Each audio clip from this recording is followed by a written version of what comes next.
Yves Rialan, Thierry Bonnet, bonjour. Vous venez d'animer une conférence sur la cartographie des réseaux, sur lequel, sujet sur lequel il y a des nouvelles réglementations en cours. Est-ce que vous pouvez nous expliquer un petit peu, en deux mots, quelles sont vos implications sur ce sujet-là? Donc, Yves Rialan en tant que secrétaire général de l'AFIGEO, l'Association française pour l'information géographique, et Thierry Bonnet en tant que directeur général de la société Sogelink. Bien, l'AFIGEO s'est intéressé à ce sujet car il touche très directement ses membres, qui sont les gestionnaires de réseau, les collectivités territoriales ou les producteurs de données que sont les géomètres.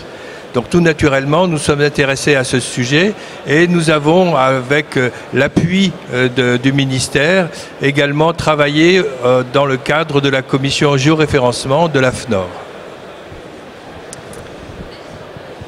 La loi Grenelle 2 de 2010 a créé un guichet unique des réseaux qui vise à référencer les réseaux de tous les exploitants sur le territoire national et de mettre cette information à disposition de l'ensemble des utilisateurs concernés de manière gratuite via une plateforme web disponible en permanence et en temps réel.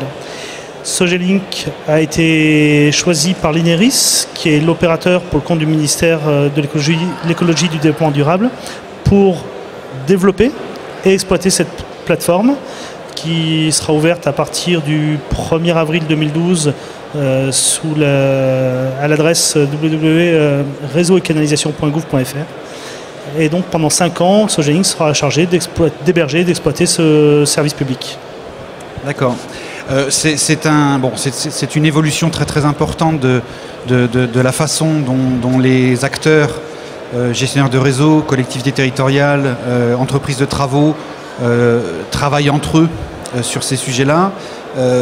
C'est un domaine pour lequel, en matière de cartographie en particulier, les échanges ont été pendant très longtemps extrêmement réduits. Une espèce de guerre de tranchées entre les gestionnaires de réseau et les gestionnaires du domaine public, que sont les collectivités. Qu'est-ce qui a changé et comment les mentalités ont évolué pour que finalement une telle loi se mette en place? Alors, je crois qu'il faut retenir la chose première, c'est que nous sommes passés d'une obligation de moyens à une obligation de résultat.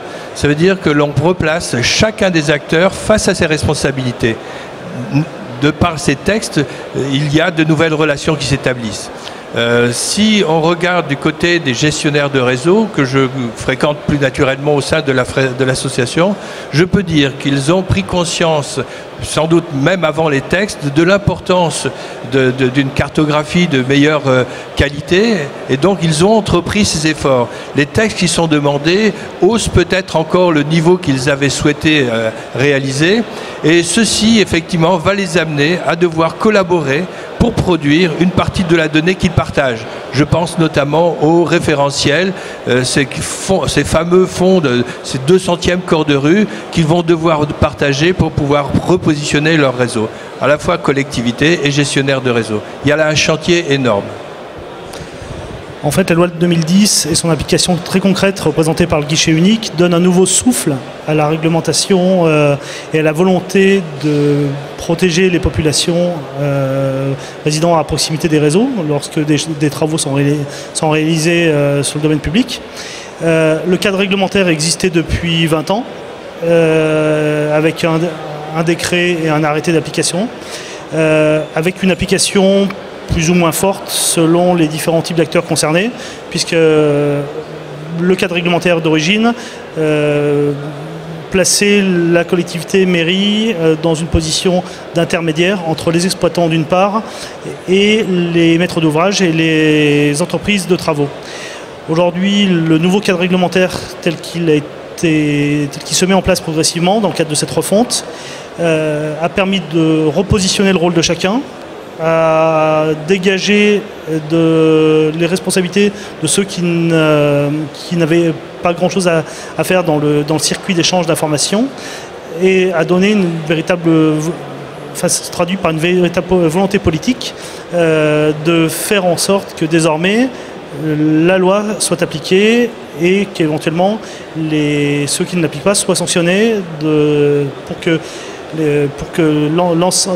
l'ensemble du processus préalable à la réalisation d'un chantier sur le domaine public soit réalisé dans les meilleures conditions possibles. Que les déclarants posent la bonne question et que les exploitants apportent la bonne réponse dans les délais impartis. D'accord, donc l'État en fait reprend un peu la main, accélère le mouvement, pose un calendrier, fixe des règles. Est-ce que effectivement les petits acteurs, les petites collectivités, les petites régies, les petits délégataires de services publics, gestionnaires de réseaux, vont avoir les moyens de suivre ce mouvement-là, qui est quand même effectivement qui est un énorme chantier sur finalement une période assez courte, même si le calendrier nous mène jusque 2019, si j'ai bien compris. Est-ce qu'il n'y a pas un risque que certains soient en difficulté en fait pour appliquer enfin ces lois? On est dans un salon où l'information tout court, avant même d'être géographique, disons, est essentielle. Ici, on voit bien qu'on parle d'une étape future. Les textes décrivent un monde où tout est numérique et où tout se fait par des échanges où à la fois où la cartographie, où la procédure est entièrement numérisée. On est loin de tout ceci, évidemment. On va faire encore du plan pendant très longtemps, du plan papier. Et c'est pour ça qu'on voit bien que les textes, disons, tels qu'ils apparaissent, tels qu'ils sont mis sur la table, ont de quoi, effectivement, créer quelque inquiétude pour les petits.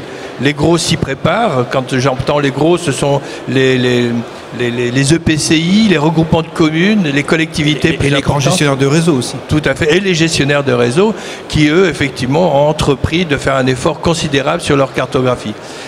L'enjeu, il est là. C'est amener, disons, c'est dans le temps qui vient, ces petites structures, collectivités ou petits gestionnaires de réseau, à être à même de pouvoir répondre aux exigences de la loi.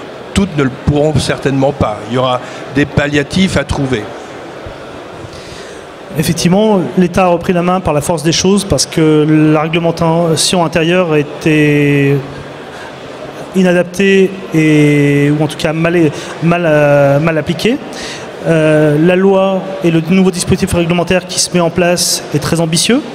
Il y a des étapes importantes qui vont devoir être franchies.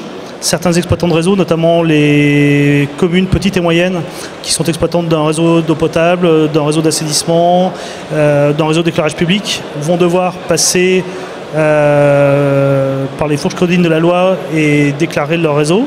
Certaines auront des étapes difficiles à franchir, puisqu'il va falloir que, pour certaines, ne disposent pas forcément d'un référencement très précis de leur réseau. D'autres disposent n'auront pas forcément la possibilité seule d'enregistrer ce réseau sur le guichet unique. Ça veut dire qu'il y aura sans doute des regroupements de collectivités autour de ces sujets-là. Il y aura peut-être aussi une nouvelle volonté de déléguer certains services de façon à pouvoir déléguer cette responsabilité, pas cette responsabilité, mais en tout cas cette tâche. Donc les choses vont évoluer, les choses vont bouger. Les premiers à référencer seront les grands exploitants qui disposent déjà de l'information. Et puis il faudra qu'au fil du temps, sur un calendrier qui sera sans doute long et difficile pour certains, il faudra que progressivement on tende à l'exhaustivité du recensement de ces réseaux. Voilà. D'accord. Pour conclure, quels conseils pourriez-vous donner sur une période courte, sur 2011-2012 quels conseils pouvez-vous donner pour se préparer aux acteurs concernés, donc pas que les collectivités, pour se préparer à ces évolutions? Alors, moi je vais parler pour l'association à laquelle je collabore. Effectivement, je pense qu'il va y avoir un réseau d'information il est nécessaire de se tenir informé. À la limite, il aurait été meilleur, disons, de collaborer déjà à l'initiative des textes, c'est-à-dire à l'origine des textes, il aurait été plus judicieux qu'il soit là. Donc en fait, l'écriture, l'encre n'est pas sèche, hein, elle peut encore évoluer. Je pense que si du côté de la réglementation, les choses sont en place, et du côté de la norme également, il y a des opportunités pour la faire évoluer. Quand j'entends des normes, il faut bien voir que dont on parle a un côté réglementaire qui est établi du côté du ministère, et de l'autre côté, un côté normalisateur qui est lui établi côté AFNOR. Donc je pense qu'il est encore temps, disons, s'ils ont la capacité à se manifester, qu'ils le fassent. Après, peut-être, ça sera un petit peu trop tard. Un des chantiers à lancer pour l'ensemble des exploitants, c'est de référencer leur réseau et puis déjà d'avoir une bonne connaissance de leur propre réseau, de se préparer à le mettre sous un format qui permettra de le déclarer progressivement par étapes dans le cas du guichet unique. Dans un premier temps, chaque exploitant doit, sous la forme d'un formulaire, d'un fichier CSV, donner ses coordonnées et les communes traversées par son réseau. C'est une première étape. Donc, une fois cette première étape franchie, il faudra donner des zonages d'implantation. Et donc, c'est dans cet objectif-là qu'il faut que chacun doit se préparer et travailler. Ça se fera pas forcément exactement dans les temps, pour la majorité d'entre eux, dans les temps impartis par la nouvelle législation. Mais il faudra que ça se fasse de manière progressive. Et donc, tout ce qui est fait aujourd'hui en anticipation et en recensement et en identification, détection de réseau, si le réseau est mal connu, sera autant de temps gagné demain pour pouvoir s'enregistrer et protéger son réseau, puisque l'objectif ultime, ça reste quand même bien de protéger son réseau. Donc chaque exploitant a intérêt à déclarer son réseau dans les meilleures conditions sur le guichet unique, s'il veut pouvoir le protéger, éviter les dégradations pour un réseau mal identifié, et éviter les risques pour les populations, pour les réseaux dits sensibles, type les réseaux de gaz ou hydrocarbures. Merci messieurs.